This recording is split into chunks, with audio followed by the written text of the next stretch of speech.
السلام علیکم ورحمۃ اللہ وبرکاتہ۔ الحمد للہ وکفا وسلام علی عبادہ الذین اصطفى اما بعد۔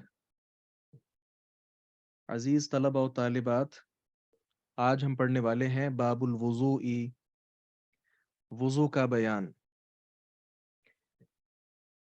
واو کے ضمہ کے ساتھ الوضوء، وضو کرنا، اور اگر اس پر فتح آ جائے الوضو،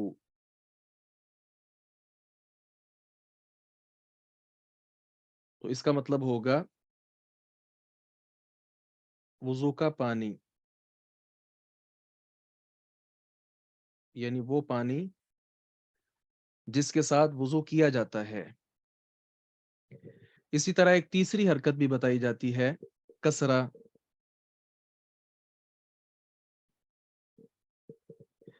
وضو کے پانی کا برتن۔ اسی پر وہ جملہ معروف ہے کہ ویزو میں وضو ڈال کر وضو کیا جائے، ویزو میں وضو ڈال کر وضو کیا جائے۔ یہ ہوگی کہ یہ لفظ پڑھا کیسے جائے گا۔ اب ہم بات کرتے ہیں کہ اس کا مطلب کیا ہے۔ اس کا مطلب نظافت ہے، صفائی ستھرائی حاصل ہوتی ہے، اور دوسرا اس کا مطلب روشنی ہے۔ اللہ اکبر، کیا خوبصورت یہ معنی ہے کہ آدمی دنیا میں اور آخرت میں وضو جو ہے اس سے فائدہ اٹھائے گا۔ دنیا میں فائدہ کیا ہے؟ نظافت حاصل ہوگی، صفائی ستھرائی حاصل ہوگی، میل کچیل دور ہوگی، اور آخرت میں فائدہ کیا ہے؟ روشنی ملے گی۔ آپ صلی اللہ علیہ وسلم کا ارشاد ہے نا کہ تدعون یوم القیامہ، میری جو امت ہے اس کو بلایا جائے گا قیامت کے دن غرا محجلین من آثار الوضوء، اس حال میں ان کو بلایا جائے گا کہ ان کے جو وضو کے اعضاء ہیں وہ وضو کے آثار کی وجہ سے چمک رہے ہوں گے۔ تو یہ روشنی اور چمک، یہ اس کا دوسرا معنی ہے، یعنی پہلا معنی دنیا میں حاصل ہوگا اور دوسرا معنی جو ہے وہ آخرت میں حاصل ہوگا۔ تو کیا خوبصورت یہ توجیہ ہے۔ والحمد للہ علی ذلک۔ ہم آگے بڑھتے ہیں احادیث کی طرف۔ باب الوضو میں سب سے پہلی حدیث مبارکہ ابو ہریرہ رضی اللہ عنہ کی ہے۔ عن رسول اللہ صلی اللہ علیہ وسلم قال، ورسول اللہ صلی اللہ علیہ وسلم سے روایت کرتے ہیں کہ آپ نے فرمایا، لولا ان اشق علی امتی لامرتهم بالسواک مع كل وضوء۔ یہ حدیث مبارکہ آپ گزشتہ حدیث کورس میں بھی یاد کر چکے ہیں۔ اخرجہ مالک واحمد والنسائی وصححہ ابن خزیمہ۔ امام مالک، احمد اور نسائی نے اس کو تخریج کیا ہے، جبکہ امام ابن خزیمہ نے اس روایت کو صحیح قرار دیا ہے۔ ابو ہریرہ رضی اللہ عنہ، آپ کا تعارف ہم کر چکے ہیں۔ حدیث مبارکہ کا ترجمہ کیا ہے؟ لولا، اگر نہ، ان یہ کہ اشقہ، میں مشقت ڈالتا، تنگی ڈالتا، علی امتی، اپنی امت پر، اگر یہ نہ ہوتا کہ میں اپنی امت پر تنگی ڈال رہا ہوں، مشقت ڈال رہا ہوں، تو پھر کیا ہونا تھا؟ لامرتہم، میں انہیں حکم دیتا، بالسواک، مسواک کرنے کا، مع کل وضوء، ہر وضو کے ساتھ۔ وہ وضو خواہ فرض نماز کے لیے کیا جائے، نفل کے لیے کیا جائے، کوئی بھی طرح کا وضو ہو، تو اگر میں اپنی امت پر حرج اور تنگی اور مشقت محسوس نہ کرتا تو پھر ضرور ان کو حکم دیتا کہ وہ ہر وضو کے ساتھ مسواک کریں۔ یہاں ایک بات تو یہ سمجھیے کہ لَأَمَرْتُهُمْ جو ہے، میں انہیں حکم دیتا، یہ بات آپ اب ماشاءاللہ اچھے سے سمجھتے ہیں کہ جو حکم ہوتا ہے نا وہ وجوب کے لیے ہوتا ہے، اور وجوب اور فرض ان کا ایک ہی معنی ہوتا ہے۔ کیا مطلب؟ اگر آپ حکم دے دیتے تو یہ فرض ہونا تھا، وضو سے کے ساتھ مسواک کا کرنا کیا ہو جانا تھا؟ فرض ہو جانا تھا۔ ویسے اضافی بات سمجھیں کہ ایک روایت میں لفرضت کے الفاظ بھی ہیں، یہ بھی اس بات کی بین دلیل ہے کہ وجوب فرض ایک معنی میں ہی ہوتا ہے، اور حکم بھی جو امر کا صیغہ ہوتا ہے وہ وجوب فرض سب پر دلالت کرتا ہے. لفرضت. سنن نسائی جو ہے نا، امام نسائی رحمہ اللہ کی حدیث کی 2 کتابیں ہیں. ہمارے ہاں جو چلتی ہے نا سنن نسائی جس کو کہتے ہیں، یہ ہے السنن الصغرا، اور ایک ان کی ہے السنن الکبرى، وہ بڑی کتاب ہے سنن نسائی سے بھی. تو سنن جو کبرا ہے نا اس میں یہ روایت کے الفاظ ہیں کہ لفرضت علیہم السواک مع کل وضوء. ایک بات تو لامرتہم کے حوالے سے ہو گئی.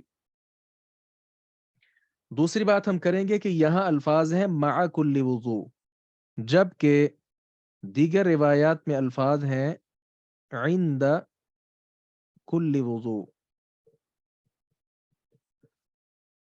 مع کل وضوء کا مطلب ساتھ ہو گیا، اور عند کل وضوء کا مطلب ہو گیا وقت. جی، تو اس پر جو ہے نا اہل علم کا آگے اختلاف ہے. بعض اہل علم کہتے ہیں جس طرح کہ احناف، اس طرح مالکی اور شوافی وغیرہ، ان کا کہنا یہ ہے اس حدیث مبارکہ کو سامنے رکھتے ہوئے کہ وضو سے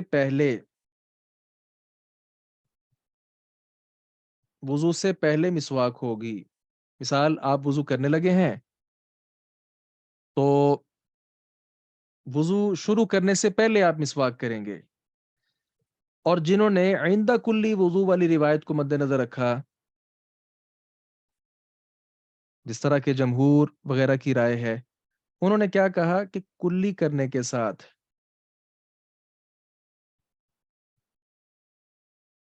کلی کرتے وقت مسواک کی جائے گی. یعنی یہ ہم اختلاف پڑھ رہے ہیں، اللہ تعالیٰ آپ پر رحمت فرمائے، کہ مسواک کا جو وضو کے ساتھ تعلق ہے وہ کس طرح ہے، وضو سے پہلے ہے یا وضو کے دوران ہے. تو جس نے مع کلی وضو والی روایت کو مد نظر رکھا اس نے کہا کہ وضو سے پہلے ہے. جس نے عند کلی وضو والی روایت کو مد نظر رکھا اس نے کہا کہ کلی کرتے وقت ہے، مطلب دوران وضو ہے. اب اس میں درست بات کیا ہے؟ ایک بات تو یہ سمجھیے سب سے پہلی کہ جواز دونوں میں ہے. آپ وضو سے پہلے مسواک کر لیں تو بھی ٹھیک ہے، دوران وضو مسواک کر لیں تو بھی ٹھیک ہے، لیکن ہم نے دیکھنا ہے کہ پیارے پیغمبر صلی اللہ علیہ وسلم کا طریقہ کیا تھا. تو آپ صلی اللہ علیہ وسلم کا جو طریقہ ملتا ہے نا،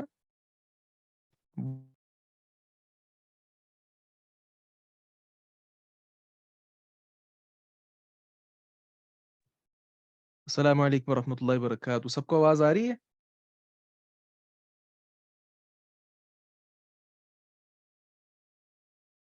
جی کیا آ سب؟ رہی ہے.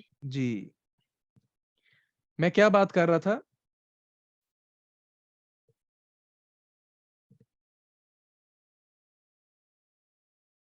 کلی کے ساتھ بات کری تھی. جی، ہم نے 2 موقفات جانے اور اس کے بعد ہم دیکھنے والے تھے کہ جواز تو دونوں میں ہے، مسواک کلی کرتے وقت کر لیں یا پھر وضو شروع کرنے سے پہلے کر لیں. اب یہاں ہم بات کرنے والے تھے کہ نبوی عمل کیا ہے، کیونکہ ہم جانتے ہیں کہ خیر الہدی ہدی محمد صلی اللہ علیہ وسلم، بہترین عمل طریقہ وہ تو آپ صلی اللہ علیہ وسلم کا ہی ہے. تو آپ صلی اللہ علیہ وسلم کے بارے میں جس طرح کہ وہ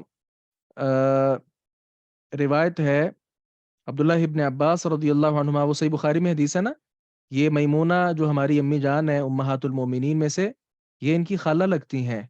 تو ایک بار وہ رات ان کے گھر ٹھہرے تھے اور نبی مکرم صلی اللہ علیہ وسلم کا سارا انہوں نے انداز دیکھا تھا، آپ کس طرح رات بسر کرتے ہیں، کس وقت آپ نماز پڑھتے ہیں، کیسے پڑھتے ہیں، وغیرہ وغیرہ. اس میں الفاظ ہیں کہ فاستیقظ،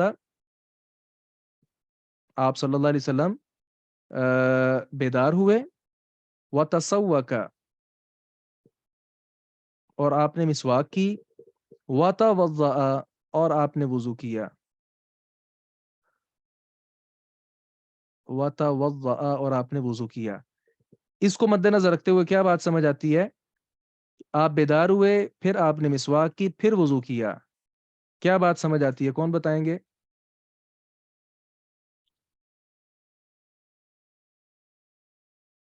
تاخیر نہ کیا کریں، حاضر باش رہا کریں، بولا کریں۔ پہلے مسواک کرنی چاہیے، بعد میں وضو کرنا چاہیے۔ جی، آپ صلی اللہ علیہ وسلم کے عمل سے ملتا ہے کہ آپ نے پہلے مسواک کی ہے اور اس کے بعد آپ نے وضو کیا ہے، لہذا ہم یہ کہہ سکتے ہیں کہ روایت کے الفاظ مع کلی وضو ہو یا عند کلی وضو ہو، نبوی عمل مسواک پہلے کرنے کا ہے۔ یہاں ایک اور بڑی خوبصورت کسی نے بات لکھی ہے کہ مسواک جو ہوتی ہے نا، آدمی نے کھانا کھایا، کھانا کھانے کے بعد کھانے کے جو ذرات وغیرہ ہیں وہ ہمارے دانتوں میں چلے جاتے ہیں۔ اگر صرف وضو کیا جائے تو وہ جو اثرات ہیں وہ دانتوں میں جو موجود ہیں ذرات وغیرہ وہ باہر نہیں نکلتے۔ تو اکیلا وضو اگرچہ جائز تو ہے، لیکن نماز کی حالت میں اس کی توجہ جو ہے وہ یعنی پوری طرح وہ متوجہ نہیں ہوگا نماز کی طرف، اس کی توجہ اس کی طرف بھی جائے گی۔ تو اس لیے مسواک کا کہا گیا تاکہ وضو سے پہلے مسواک کی جائے۔ مسواک کرنے کے ساتھ وہ جو دانتوں میں موجود ذرات ہوتے ہیں وہ باہر آ جاتے ہیں، دانتوں سے باہر آ جاتے ہیں، منہ سے باہر نہیں، دانتوں سے باہر آ جاتے ہیں۔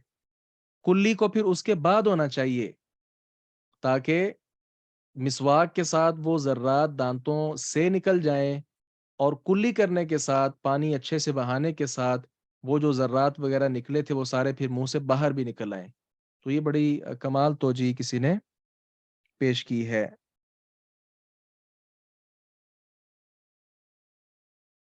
یہاں مع کلی وضو کے الفاظ ہیں، جبکہ ایک روایت میں عند کلی صلاح کے الفاظ بھی ہیں۔ اب یہاں وضو ہے اور یہاں صلاح ہے نماز کا۔ یہاں کئی لوگوں نے خواہ مخواہ تعویلیں کرنے کی کوشش کی ہے، تعویلات کی ضرورت ہی کیا ہے؟ تو یہاں سے دو باتیں ثابت ہوتی ہیں، ایک بات وضو کے وقت بھی مسواک، اور دوسری بات نماز کے وقت بھی مسواک۔ اسی لیے بعض صحابہ کرام کا عمل بھی تھا کہ جس طرح کاتب اپنا قلم نہیں رکھتا اپنے کان پر، اسی طرح صحابہ کرام کے کان پر مسواک ہوتی تھی، اور نبی علیہ السلام کا وہ انتظار کرتے، آپ صلی اللہ علیہ وسلم جب نماز شروع کرنے لگتے کوئی تکبیر وغیرہ کے دوران، اس وقت وہ مسواک نکالتے اور اس کو کر لیتے۔ تو نماز کے وقت بھی یہ مسواک ہے اور وضو کے وقت بھی ہے۔ تو کیا ہی اچھا ہے آدمی وضو کے وقت بھی مسواک کرے اور نماز شروع کرنے سے پہلے بھی کرے، تاکہ ہر قسم کی وہ صفائی ستھرائی حاصل کر کے اپنے رب کے ساتھ وہ مناجات میں مگن ہو جائے۔ ہم آگے بڑھتے ہیں۔ وضو کا مکمل طریقہ جو ہے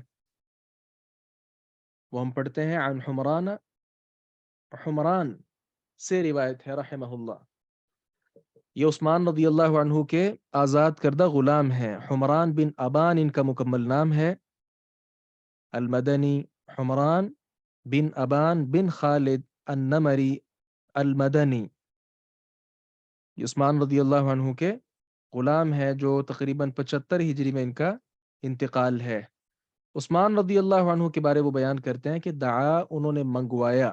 دعا کا اصل مطلب ہوتا ہے بلانا، لیکن یہاں با جو ہے اس کو کہتے ہیں با تعدیہ والی، متعدی کر دیتی ہے با، تو منگوایا ترجمہ ہو جائے گا۔ منگوایا بھی وضو ان، یہاں دیکھیں وضو آ رہا ہے، تو وضو کا کیا ترجمہ ہم نے بتایا تھا ابھی؟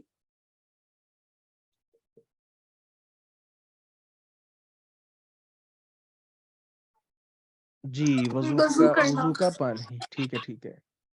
فغسل کفیہ، تو آپ رضی اللہ عنہ نے دھویا، کفیہ اپنے دونوں ہتھیلیوں کو، یہ اصل میں کفین تھا تو ضمیر کی طرف اضافت کی وجہ سے نون گر گیا، کفیہ اپنی دونوں ہتھیلیوں کو، ثلاث مرات 3 مرتبہ، ثم مضمض پھر آپ نے کلی کی، واستنشق اور ناک میں پانی چڑھایا، ناک میں پانی لے گئے، واستنثر اور ناک سے پانی کو جھاڑا، یہ دو الگ الگ چیزیں ہیں۔ استنشاق کا مطلب ناک کے نتنوں سے پانی اوپر کی طرف کھینچنا، اور استنثار کا مطلب کہ ناک میں جو پانی موجود ہے اس کو جھاڑنا، پھینکنا نیچے.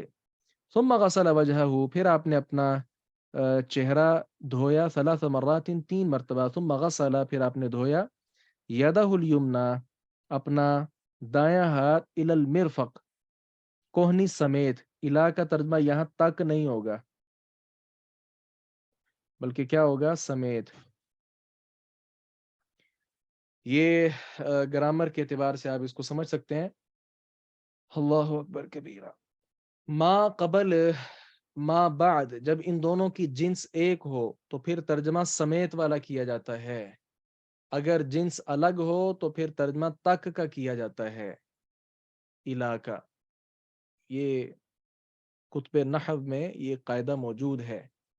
تو آپ دیکھیں، ہاتھ کے ساتھ جو آپ کا بازو ہے یہ بھی، کوہنی سے جو آگے ہے وہ بھی تو بازو ہی ہے. تو گویا ان دونوں کی جنس کیا ہوگی؟ ایک ہو گئی.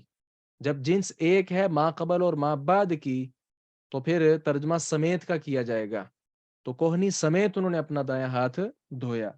کتنی بار؟ 3 مرات، 3 مرتبہ. ثم الیسری مثل ذلك، پھر بایاں بھی مثل ذلك، اسی طرح. ثم مسح برأسه، پھر انہوں نے اپنے سر کا مسح کیا. ثم غسل رجله اليمنى، پھر انہوں نے اپنا دایاں قدم دھویا، الى الكعبین، ٹخنوں سمیت. یہاں بھی لا کا ترجمہ سمیت ہوگا. 3 مرات، 3 بار. ثم الیسری مثل ذلك، پھر بایاں قدم بھی اسی طرح. ثم قال، پھر آپ رضی اللہ عنہ نے فرمایا، رأیت رسول اللہ صلی اللہ علیہ وسلم، میں نے رسول اللہ صلی اللہ علیہ وسلم کو دیکھا، توضأ، کہ آپ نے وضو کیا تھا، نحو وضوئی ھذا، میرے اس وضو کی طرح. متفق علیہ. اب حدیث مبارکہ یہ بالکل واضح ہے. اس میں آپ نے دیکھا کہ وضو کے متعلقہ ساری باتیں تقریباً آ گئی ہیں. اسی لیے حافظ ابن حجر رحمہ اللہ، جن کی ہم یہ کتاب بلوغ المرام پڑھ رہے ہیں، ان کے استاذ ہیں امام ابن الملقن. تو انہوں نے لکھا ہے کہ وضو کے مسئلہ میں سب سے زیادہ جو جامع روایت ہے اور اصول کی حیثیت رکھتی ہے، بنیادی حیثیت رکھتی ہے، وہ یہ عثمان رضی اللہ عنہ کی حدیث مبارکہ ہے. اللہ اکبر کبیرہ. جی واضح ہے، ہم آگے چلتے ہیں. تو یہاں آپ نے دیکھا کہ ایک ہوتا ہے قول، ایک ہوتا ہے فعل. بعض مسائل ایسے ہیں جو فعلی طور پر ثابت ہوتے ہیں، یعنی زیادہ سمجھ آتے ہیں. عثمان رضی اللہ نے بول کر نہیں بتایا بلکہ کر کے دکھایا ہے. یہی نبی مکرم صلی اللہ علیہ وسلم کا بھی مبارک انداز رہا ہے.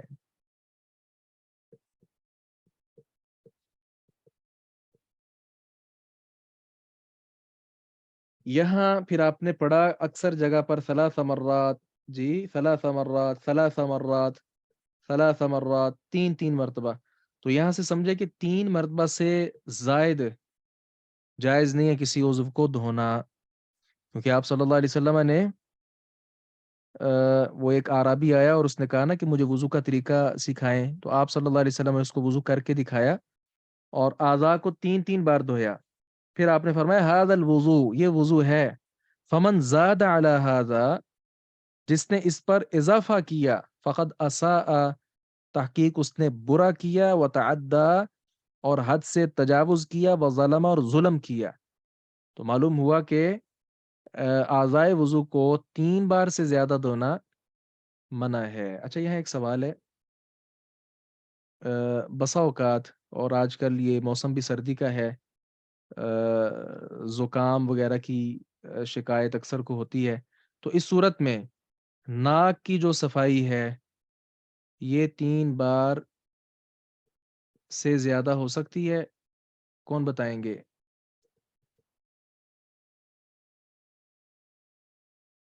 پاؤں کو بھی 3 بار دھونے کا حکم ہے سر؟ جی بالکل، حکم نہیں ہے، یعنی ایک بار کفایت کر جائے گا. یہاں ذکر کرنے کا مقصود ہے کہ 3 بار سے زیادہ کرنا جائز نہیں ہے. ایک بار تو ضروری ہے نا، 2 بار اختیار، 3 بار بھی اختیار، لیکن 3 سے زیادہ نہیں. کون جواب دیں گے اس کا؟ شیخ ابھی شیخر جو بھی آپ نے کہا ہے نا، ناک کو 3 دفعہ سے زیادہ جھاڑ سکتے ہیں کہ نہیں جھاڑ سکتے، لیکن پہلے ہمیں اچھے سے جھاڑنا چاہیے، پھر وہ 3 بار کرنا. 3 بار سے زیادہ اگر کریں گے تو وہ مبالغہ ٹھیک ہے، شمائلہ نے بھی لکھا کہ زیادہ مرتبہ نہیں دھو سکتے.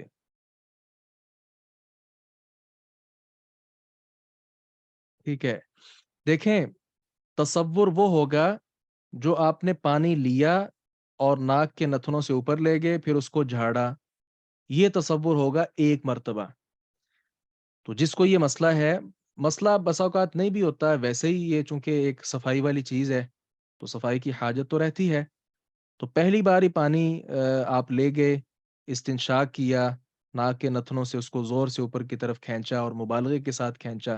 اب اس کے ساتھ جو ناک ہے وہ سارا پانی کے ساتھ تر ہو گیا. اب اس صورت میں آپ ناک جو سینکنا ہے وہ 2 بار کریں، 3 بار کریں، 10 بار کریں، کرتے ہی جائیں جب تک آپ سمجھتے ہیں کہ ابھی مزید صفائی کی ضرورت ہے، کرتے جائیں. پھر جب دوبارہ آپ پانی لیں گے، ناک کے نتنوں میں اس کو داخل کر کے مبالغہ کرتے ہوئے اس کو اوپر لے کر جائیں گے، یہ دوسری مرتبہ تصور ہوگا اور اسی طرح بعد میں تیسری مرتبہ تصور ہوگا. بات سمجھے ہیں؟ تو اس میں بھی اضافہ جائز نہیں ہے. آپ صحیح سمجھے ہیں، ماشاءاللہ، بارک اللہ فیکم.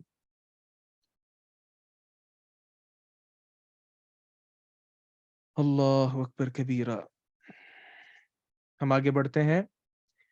وعن علی رضی اللہ عنہ، علی المرتضی رضی اللہ عنہ سے روایت ہے فی صفت وضوء النبی. جی جی شیخ صاحب یہاں پہ ایک سوال ہے کہ کچھ لوگ جب وضو کرتے ہیں نا جی تو وہ ایک دفعہ جو نا اپنے بازوؤں کو دھو لیتے ہیں اچھی طرح کونیوں تک، تو یہ جائز ہے یا نہیں جائز؟ ایک مرتبہ ہی دھو لیتے ہیں، کیا مطلب اس کا؟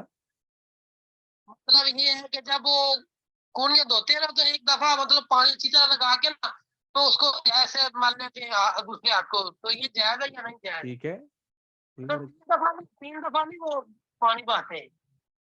کوئی حرج نہیں. ایک بار میں نے ذکر کیا کہ ضروری ہے ایک بار کرنا، جس نے ایک بار ہی کر لیا کافی ہے. دوسری بار کرنا چاہے بہتر ہے، 3 بار کرے تو بہت بہتر ہے، 3 سے زیادہ جائز نہیں ہے. یہ بات ہو رہی ہے. جی ابھی ہم پڑھ رہے ہیں کہ سر کا مسا، اس کا کیا طریقہ ہے.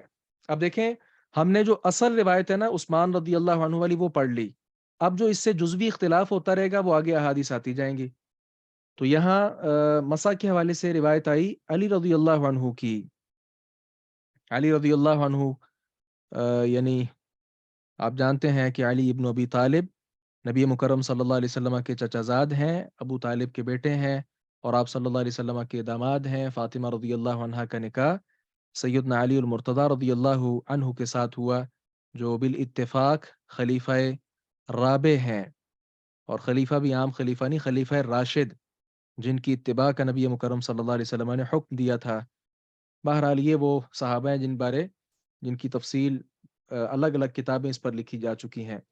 فی صفتی وضوء النبی صلی اللہ علیہ وسلم، نبی مکرم صلی اللہ علیہ وسلم کے وضو کے طریقے کے بارے میں. ہاں پیچھے عثمان رضی اللہ عنہ کا بھی آیا، تو وہ بھی آپ جانتے ہیں کہ عثمان رضی اللہ عنہ بھی خلیفہ ثالث ہیں، خلیفہ راشد ہیں اور خلیفہ ثالث ہیں، تیسرے نمبر پر آپ خلیفہ منتخب ہوئے ہیں. جس طرح علی اور مرتضی رضی اللہ عنہ آپ صلی اللہ علیہ وسلم کے داماد ہیں، تو عثمان رضی اللہ عنہ دوہرے داماد ہیں.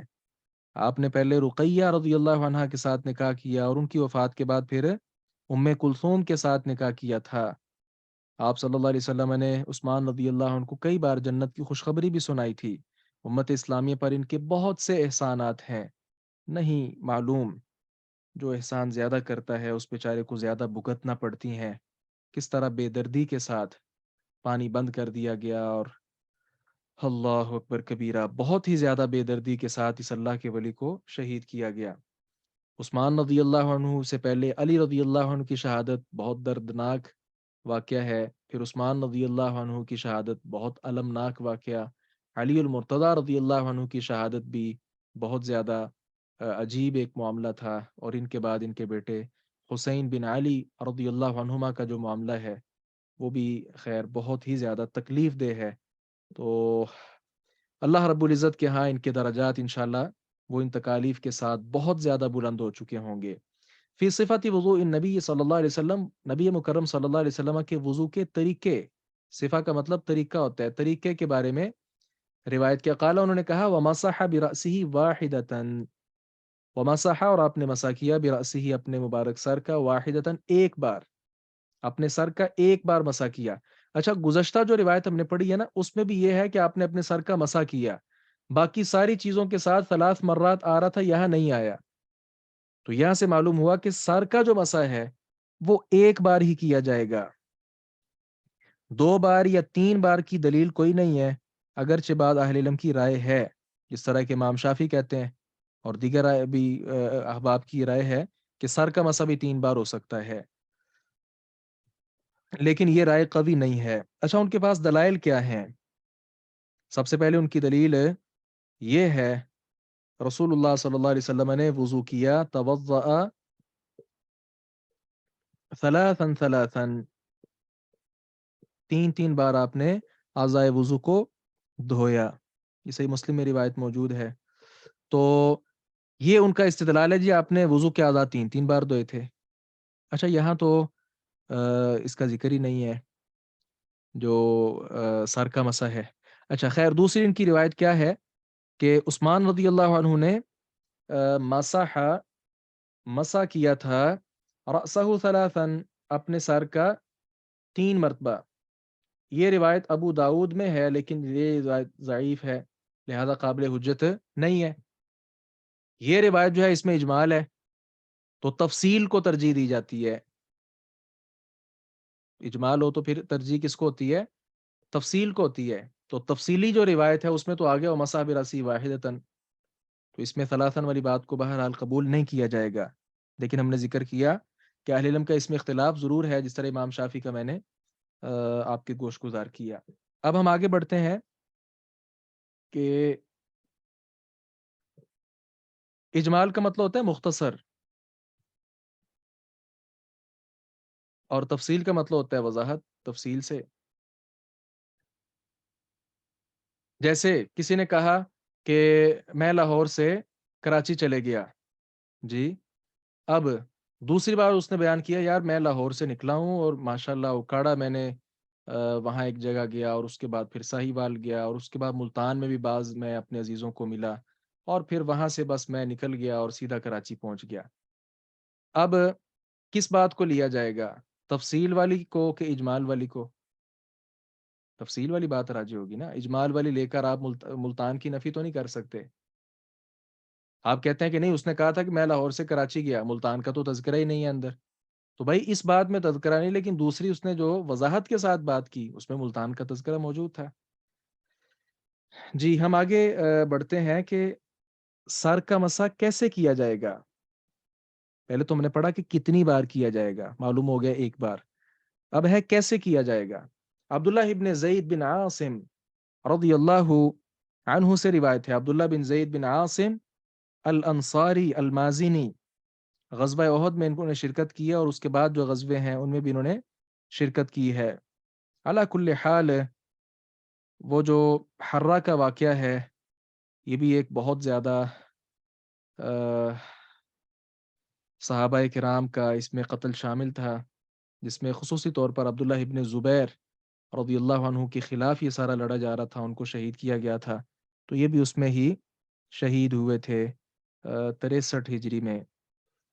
ان سے روایت ہے فی صفت الوضو، وضو کے طریقے کے بارے میں، قال انہوں نے کہا ومسح صلی اللہ علیہ وسلم، اور آپ صلی اللہ علیہ وسلم نے مسح کیا تھا برأسہ اپنے مبارک سر کا، فاقبل، تو آپ آگے سے لے گئے، بیدیہ اپنے دونوں ہاتھوں کو، وادبر اور پیچھے تک لے گئے۔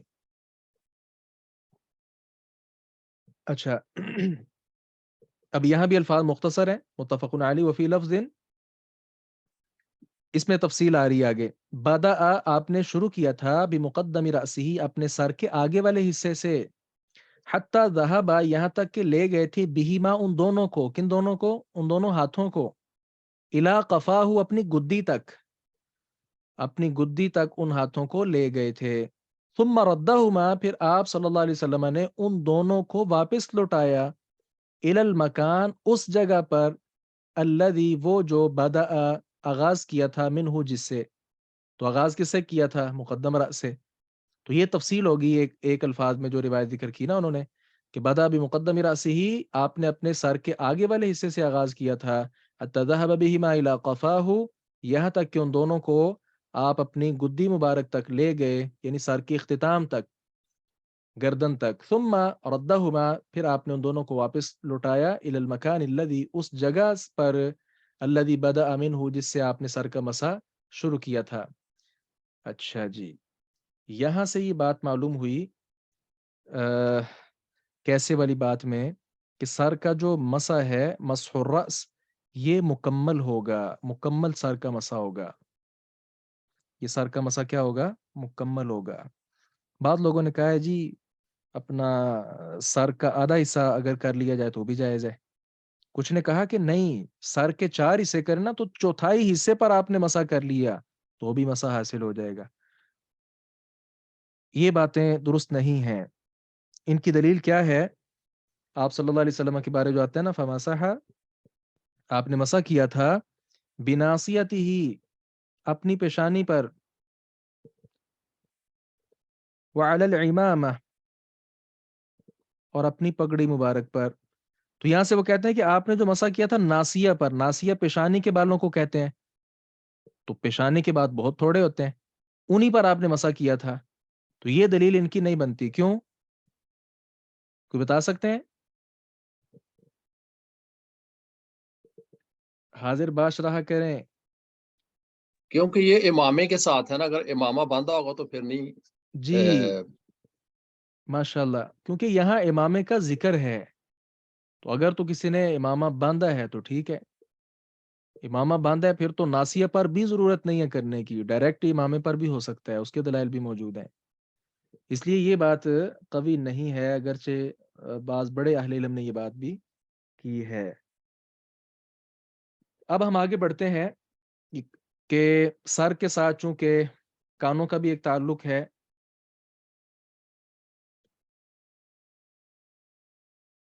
جی یہ جویریہ سوال کر رہی ہیں خواتین کے حوالے سے، تو خواتین جو ہیں وہ بھی مکمل سر کا ہی مسح کریں گی، کیونکہ ان کے لیے الگ سے کوئی دلیل نہیں ہے. اور خاص اس کے متعلق امام بخاری رحمہ اللہ نے سعید بن مسیب یا مسیب دونوں طرح پڑھ لیتے ہیں، رحمہ اللہ کا قول نقل کیا ہے. انہوں نے کہا المرأة بمنزلة الرجل تمسح على رأسها، عورت بھی مرد کے قائم مقام ہے شرعی احکام میں، لہذا یہ بھی اپنے مکمل سر کا مسح کرے گی. اسے سر ہم اختلاف نے جو ہے نا مسح وہ تو پورا کر لیا، لیکن اگر جب ہم ہاتھ واپس پیچھے سے آگے لائیں گے تو سارے بال ہمارے منہ پہ آ جاتے ہیں. تو بس اگر ہم آگے سے سارا پیچھے تک لے کے جائیں تو مسح دیکھیں، نہیں ہوگا. مسح جو ہے نا وہ سر کا ہے، ظاہر بال بھی ان میں شامل ہیں، لیکن یہ جو مینڈیاں بنائی ہوتی ہیں الگ سے خواتین، ظاہر ہے ان کو تو آگے وہ نہیں لے کر آئیں گی، ان کو رہنے دیا جائے، پیچھے چھوڑ دیا جائے. اصل مطلوب استیعاب ہے کہ مکمل سر تک آپ نے ہاتھ پھیرنا ہے، مکمل بالوں کا نہیں آیا، مکمل سر کا آیا ہے.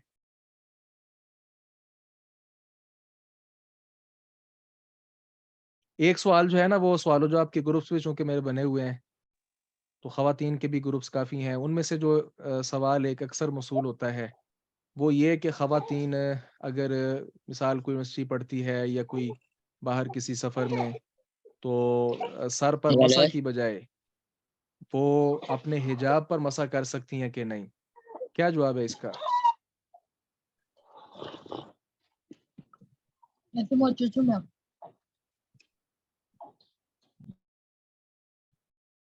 آپ کی تو کوئی دلیل نہیں ہے نا. حجاب کی دلیل نہیں ہے، ٹھیک ہے. جویریہ نے لکھا کہ کر سکتی ہیں. جی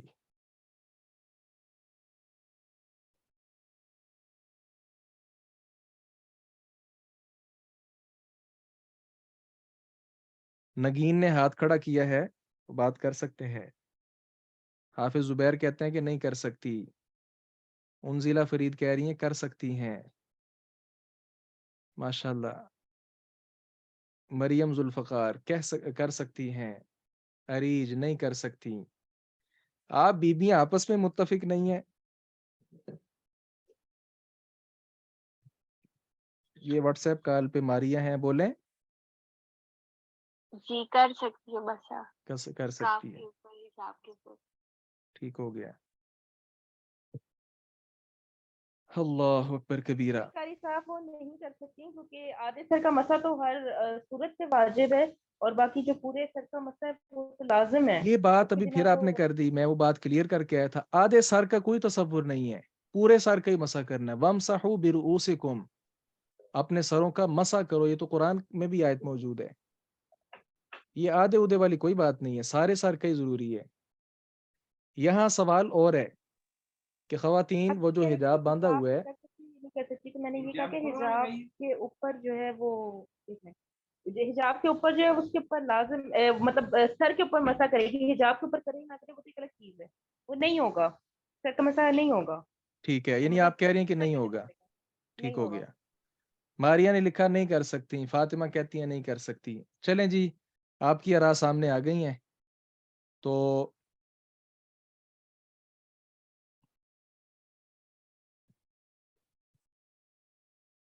یہ انزلہ نے ابھی کیا لکھا ہے, میں سمجھا نہیں ہوں.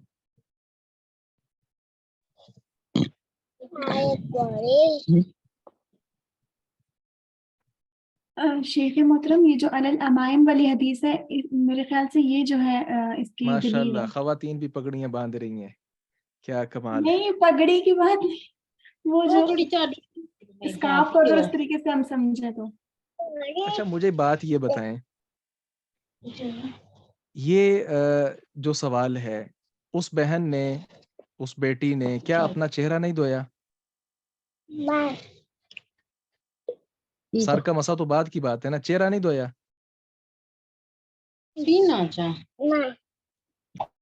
بولیں, بات کریں.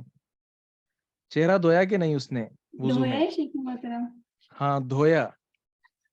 تو اس پر یہ سوال کیوں نہیں ہوا؟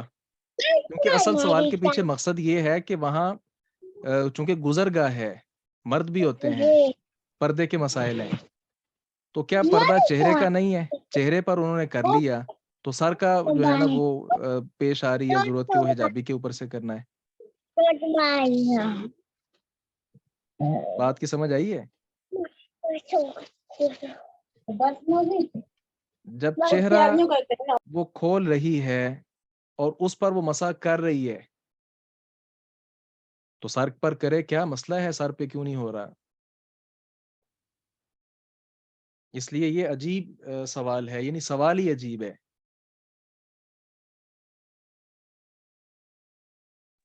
شیخ صاحب آپ نے کیا کہا کہ وہ کر سکتی ہے نہیں کر سکتی, میرے سمجھ نہیں آیا, ذرا دوبارہ بولیں پلیز. میں نے یہ بولا کہ یہ سوال کیا جاتا ہے کہ ہم مردوں میں ہوتی ہیں نا, رش ہوتا ہے, اس لیے اجازت لی جاتی ہے کہ ہم اپنے حجاب کے اوپر سے مسح کر لیں کہ نہیں. تو میں جواب میں اکثر یہ بات کہتا ہوں کہ کیا ایسی خاتون وضو میں اپنا چہرہ نہیں دھوتی؟ چہرہ کھلتا نہیں ہے. جس طرح اس نے اپنا چہرہ دھو لیا ہے, وہ ویسے اسکالر بھی بنے ہوتے ہیں, مطلب اگر چہرے پہ نقاب نہیں بھی ہوتا ہے تو پھر بھی میں نے اکثر لوگوں کو دیکھا کہ ویسے سر کا مسا کر لیتے ہیں. بات تو وہی ہے, اس نے چہرہ کیسے دھویا؟ اگر تو اس نے چہرہ ننگا کیا ہوا ہے تو پھر اسے یہ سوال پوچھنے کی ضرورت ہی نہیں ہے. جسے اپنے چہرے کا خیال نہیں وہ ٹھیک ہے, اپنا وہ حجابی اتار کے بھی کر سکتی ہے, اس کے لیے تو یہ سوال بنتا ہی نہیں ہے. یہ تو سوال اس کے لیے ہے جس نے اپنا چہرہ ہر چیز چھپائی ہوئی ہے وہاں رستے میں. تو وہ اگر چہرہ اپنے حجاب سے یا وہ جو اس نے چادر لی ہے اس کے اندر سے دھو لیتی ہے تو مسا بھی بلولا کیا جا سکتا ہے اسی طرح.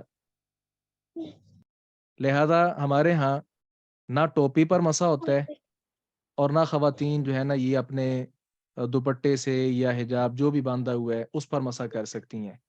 یہ مسا چونکہ یہ شریعت ہے, یہ امامے پر پگڑی پر اس کا ثبوت ملتا ہے. تو پگڑی جس نے باندھی ہوئی ہے ظاہر ہے مردی ہے, وہ اس سہولت سے فائدہ اٹھا سکتا ہے. واللہ اعلم. باقی آپ بھی ماشاءاللہ اب حدیث پڑھ رہی ہیں, اختلاف کر سکتے ہیں ہم سے, اس کی ہم آپ کو اجازت دے رہے ہیں. سوال کیا کرتے ہیں نا جی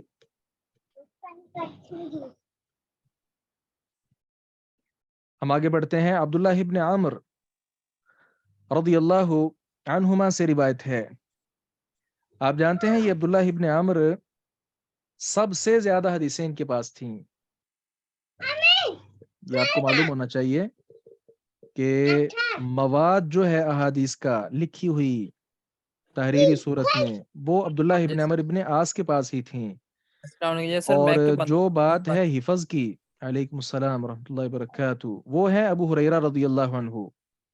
یعنی جب بھی یہ سوال ہو نا تو اس کا جواب دو پہلوؤں سے دیا جائے کہ سب سے زیادہ حدیثیں یاد ابو ہریرہ کو تھیں، لیکن سب سے زیادہ حدیثیں لکھی ہوئی موجود احادیث کا ذخیرہ وہ عبداللہ ابن عمر بن عاص کے پاس تھا رضی اللہ عنہم اجمعین. عبد الرحمن کیا کہہ رہے ہیں؟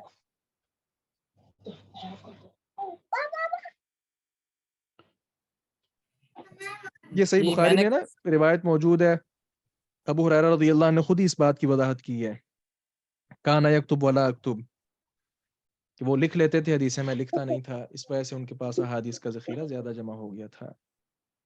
السلام علیکم ورحمۃ اللہ. وعلیکم السلام ورحمۃ اللہ وبرکاتہ. یہ سوال ہے، آپ کہہ رہے تھے کہ بھائی بعض سر کا ثبوت بالکل نہیں ہے مسے کا. قرآن مجید میں جو آتا ہے وَامْسَحُوا بِرُؤُوسِكُمْ، وہاں مفسرین نے لکھا ہے کہ با یہاں بعض کے معنی میں، جس طرح کہ آپ نے ابھی فرمایا تھا کہ بات عادیہ کے لیے تو بات 10 معنوں کے لیے آتی ہے، یہاں بات بعض کے معنی میں ہے. وَامْسَحُوا بِرُؤُوسِكُمْ وَامْسَحُوا بِبَعْضِ رُؤُوسِكُمْ، اپنے بعض سروں پہ مسح کر لو. یہ واضح تحریف ہے قرآن کریم کی.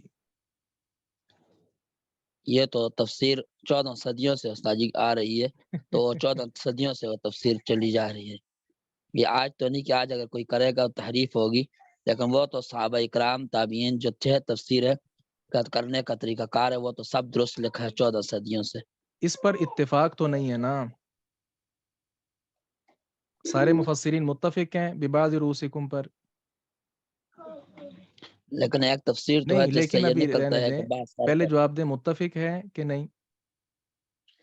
سارے مفسرین نہیں ہیں متفق. ہاں متفق نہیں ہے نا، تو جی ایک مفسر جو متفق نہیں ہے وہ اس بات کی تردید ہی کرے گا، جو مفسر متفق ہے وہ اپنی بات کرے گا. تو جی میرے ہاں یہ تفسیر صحیح نہیں ہے، اس لیے میں نے اس کی وہ تفسیر نہ کی ہے اور نہ اس کو درست ماننا ہے. با ہم اچھا جانتے ہیں 10 معنی کے لیے، بلکہ اس سے بھی زیادہ معنی کے لیے آتی ہے. ابھی جو ہم نے تادیہ والی جی پڑھی وہ تو تھی دعا بوضو، وہ جو عبارت کا یعنی طریقہ ہے اور اس کا جو مفہوم ہے اس سے یہ بات اخذ ہو رہی ہے کہ یہ با اسی معنی میں ہے. کیونکہ اگر اس کا جی آپ اس کو زائدہ کر لیتے ہیں تو آپ ترجمہ نہیں کر جی سکتے. دا آپ نے بلایا وضو پانی کو بلایا، کون کہے گا کہ یہ ترجمہ صحیح ہے؟ تو یہ جو جی نحوی اصول ہیں ظاہر عبارت کو سمجھنے کے لیے ہی ہیں، لیکن ان کو جی عبارت کے سمجھنے تک ہی محدود رکھنا چاہیے. اضافہ، کمی بیشی، یہ ہم سمجھتے ہیں کہ مناسب نہیں ہے. باقی اس میں ائمہ جی کی آراء مختلف ہیں، میں نے ذکر کر دیا تھا. جی بارک اللہ فیک. جی ابھی ہم پڑھنے والے ہیں عبداللہ ابن عامر بن عاص رضی اللہ عنہما کی روایت فی صفت الوضو، وضو کے طریقے کے بارے میں. قال، انہوں نے کہا ثم مسح صلی اللہ علیہ وسلم برأسہ، پھر آپ صلی اللہ علیہ وسلم نے اپنے مبارک سر کا مسح کیا. وادخل اصبعیہ، اور آپ نے داخل کیا اپنی دونوں انگلیوں کو. کون سی دو انگلیاں؟ السباحتین، جو دونوں سباحہ انگلیاں ہیں. سباحہ جو ہے یہ تسبیح سے ہے، تو ان انگلیوں کے ساتھ چونکہ اللہ رب العزت کی تسبیح بیان کی جاتی ہے، اس بنیاد پر ان کو سباحہ کہا گیا. اور ان کو سبابہ بھی کہا جاتا ہے. سبابہ یہ سب سے ہے، سب کا مطلب ہوتا ہے برا کہنا، تو تان و تشنیع کرتے وقت بھی یہی انگلی استعمال ہوتی ہے، تو ایسے کا ہے، تو ایسے کی ہے، وغیرہ وغیرہ. تو السباحتین جن کے ساتھ تسبیح کی جاتی ہے، تشہد میں آپ اس کو حرکت دیتے ہیں انگوٹھے کے ساتھ، اور درمیان والی جو انگلی ہے اس کے درمیان میں جو انگلی ہے، عام ہمارے ہاں شہادت والی انگلی اس کو کہہ لیتے ہیں. تو آپ صلی اللہ علیہ وسلم نے یہ اپنی دو انگلیاں داخل کی فی اذنیہ، اپنے دونوں کانوں میں داخل کی. ومسح، اور آپ نے مسح کیا، پھیرا بابہامہ، اپنے دونوں انگوٹھوں کے ساتھ. ابہام ان انگوٹھے کو کہتے ہیں. تو بابہامہ، اپنے دونوں انگوٹھوں کے ساتھ. کہاں پھیرا؟ ظاہر اذنیہ، اپنے دونوں کانوں کے ظاہر حصے پر. کیا مطلب ہو گیا؟ 2 انگلیوں کا استعمال ہو گیا، ایک انگوٹھے کا استعمال ہو گیا. انگوٹھے کا استعمال جو ہے وہ سر کے باہر ہوا، جبکہ جو 2 انگلیاں ہیں ان کا استعمال کانوں کے اندر ہوا. تو جس سے معلوم ہو گیا کہ کان اندر سے بھی مسح کیا گیا اور کانوں کا باہر سے بھی مسح کیا گیا. اصل میں جو کان ہے، جو اللہ رب العزت نے فرمایا نا وَامْسَحُوا بِرُؤُوسِكُمْ، تو اذنان جو ہیں دونوں کان یہ بھی سر سے ہی ہیں، جس طرح کہ عبداللہ ابن عمر رضی اللہ عنہما کا قول ہے کہ الاذنان من الرأس، کہ جو کان ہے یہ سر سے ہی ہیں. تو وَامْسَحُوا بِرُؤُوسِكُمْ کی ہی یہ تفسیر ہے حدیث مبارکہ میں. اللہ تعالیٰ نے فرمایا کہ اپنے سروں کا مسح کرو. نبی علیہ السلام نے سر کا مسح بھی کیا اور ساتھ کانوں کا بھی کیا، کیونکہ کان سر میں شامل ہیں. تو یہ بھی ظاہر ہے کہ وضو کا طریقہ ہوا.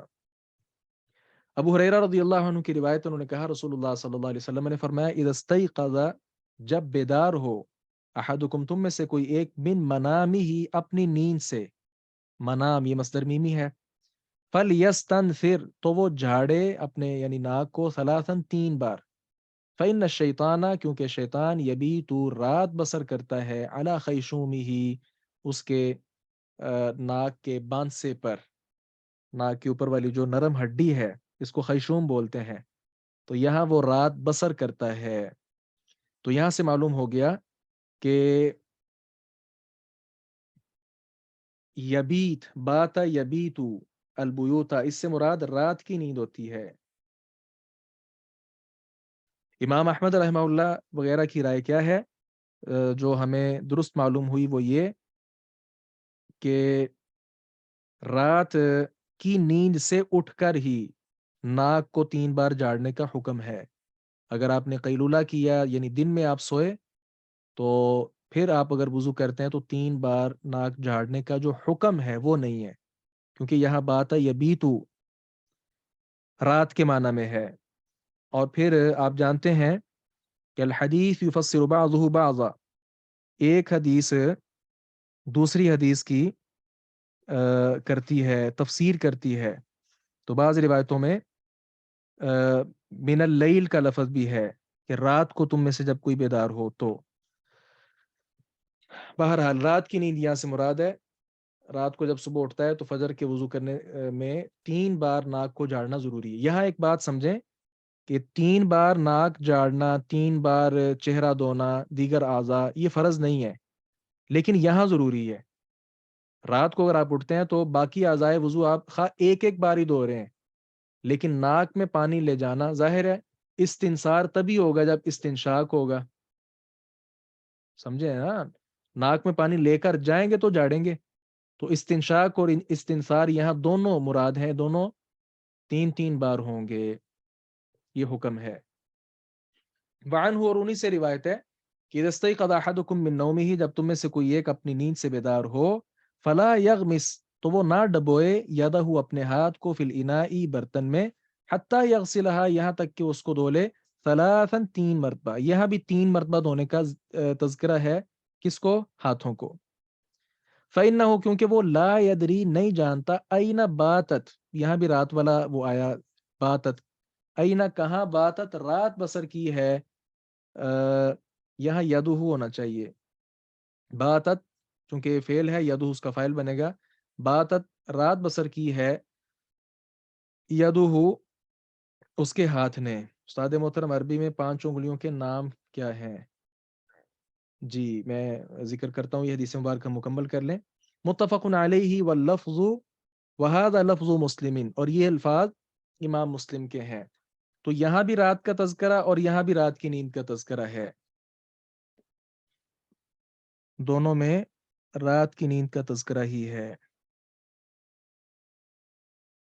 اللہ اکبر کبیرہ.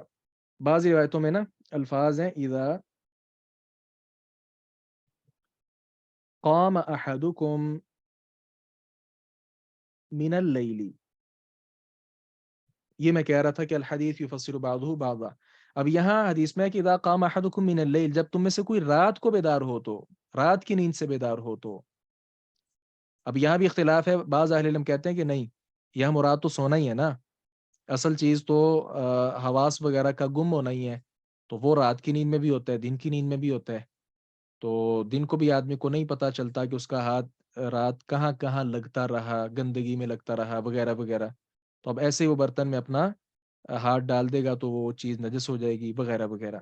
بہرحال یہ بھی ایک توجیہ ہے، لیکن ہمارا یہاں کہنا یہ ہے کہ جس کے متعلق دلیل آ گئی صرف ہم اسی کے متعلق یہ بات کریں تو یہ بات زیادہ مناسب ہے.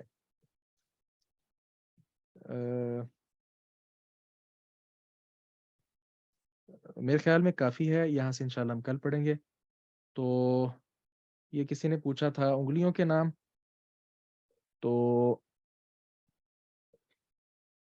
جو چھنگلی انگلی ہے نا ہماری اس ہاتھ کی سب سے چھوٹی، وہاں سے آغاز کریں، اس کو کہتے ہیں خنصر.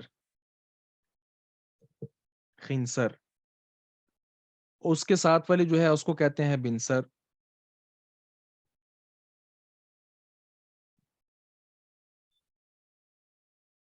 میں بلکہ لکھ دیتا ہوں تاکہ جی، جو چھنگلی انگلی ہے اس کو بولتے ہیں خنصر،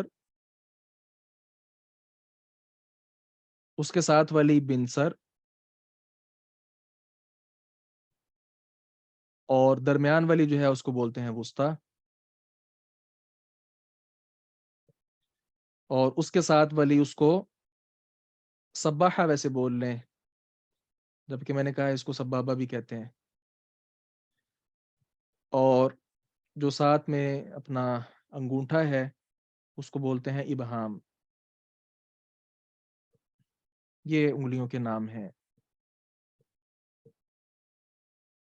یہ زبیر آپ نے کیا لکھا؟ مستا نہیں، وسطی ہے واو کے ساتھ. وسطی، وسط کہتے ہیں نا درمیان کو، اس سے وسطی مونس کا صیغہ درمیانی. سباحہ یا اس کو سبابہ بھی بول لیتے ہیں، اور ابہام، یہ انگلیوں کے نام ہیں. جی کسی کا کوئی سوال، کوئی اشکال ہو کر سکتے ہیں. ڈاکٹر صاحب جی نجم بولیں. وہ نا کچھ لوگ ہیں وہ جب سر کا مسا کرتے ہیں نا شیخ صاحب، جی تو وہ جب پیچھے ہاتھ لے کے جاتے ہیں تو دوبارہ اپنے ہاتھوں کو ٹیڑھے کر کے نا تو پیچھے ملتے ہیں، تو یہ جائز ہے یہ نہیں جائز، اس کے بارے میں کیا موقف ہے؟ گدی پہ مسا آپ کہنا چاہ رہے ہیں؟ جی جی، وہ ٹیڑھے ہاتھوں سے ٹیڑھے ایسے پھیرتے ہیں پیچھے سے. کوئی نہیں، وہ ٹیڑھے ہوں سیدھے ہوں، دوبارہ بات تو ایک ہی ہے. اصل مسئلہ یہ ہے کہ یہ عمل ٹیڑھا ہے، مطلب نبی مکرم صلی اللہ علیہ وسلم سے اس کا ثبوت نہیں ملتا. تو وضو جو ہے ہم کیوں کر رہے ہیں کہ یہ آپ صلی اللہ علیہ وسلم کا طریقہ ہے. یہاں بھی بعض فقہا نے اختلاف کیا ہے، لیکن ہم یہ کہتے ہیں کہ دلیل جب نہیں، گردن ایک الگ چیز ہے، سر اور ہے گردن اور ہے، تو گردن کے الگ سے مسح کی دلیل ہونی چاہیے تھی. بعض ائمہ کے اقوال مل جاتے ہیں، لیکن کوئی حدیث میرے علم میں نہیں ہے ابھی تک. ایک نے لکھا اگر ایک لڑکی گھر سے وضو کر کے جاتی ہے کام پر، وہاں پر اسے بالوں کا جوڑا کھولنا منع ہے، یا پھر وہاں ایسی جگہ نہیں ہے کہ وہ دوبارہ بال سمیٹ سکے یا کھول سکے، تو کیا اس کی بالوں کے جوڑے کے ساتھ نماز ہو جائے گی؟ اس پر جو ہے نا اہل علم کا کہنا یہ ہے، جو آپ صلی اللہ علیہ وسلم کی روایت ہے نا کہ اللہ تعالیٰ نے منع کیا ہے مجھے ان اکف شعرن، کہ میں اپنے بالوں کو اکٹھا کروں. اس طرح والی جو اس طرح کر کے جو روایت ہے اس کو سامنے رکھ کر یہ لکھا ہے کہ جوڑا کھول کر نماز پڑھنی چاہیے. اگر مجبوری ایسی مجبوری ہے کہ جس کے بغیر کوئی چارہ کار ہے ہی نہیں تو ٹھیک ہے، پھر اسی طرح اگر وہ نماز پڑھ لیتی ہے تو مجبوری کے تحت ہی جواز نکلے گا نا. یہ مجبوری ہر خاتون کو، ہر مرد کو، کس طرح کی بھی وہ مجبوری ہے، وہ ہم سے زیادہ بہتر سمجھتا ہے کہ یہ میری مجبوری ہے یا نہیں.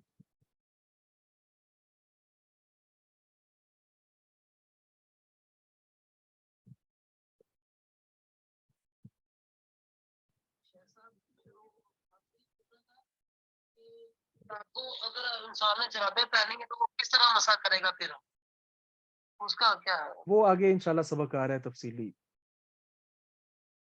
اوپر والا جو حصہ ہے نا اس پر ہاتھ پھیر دیں گے بس ایک بار.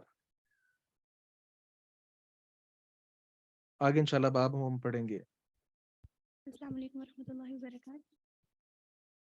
سر ٹوپی کے نیچے اکٹھے ہو جاتے ہیں، وہ اکٹھے نہیں ہوتے. جی وعلیکم السلام ورحمۃ اللہ وبرکاتہ. شیخ محترم میرے ایک دو سوالات ہیں لیکن وہ سبق کے علاوہ ہیں.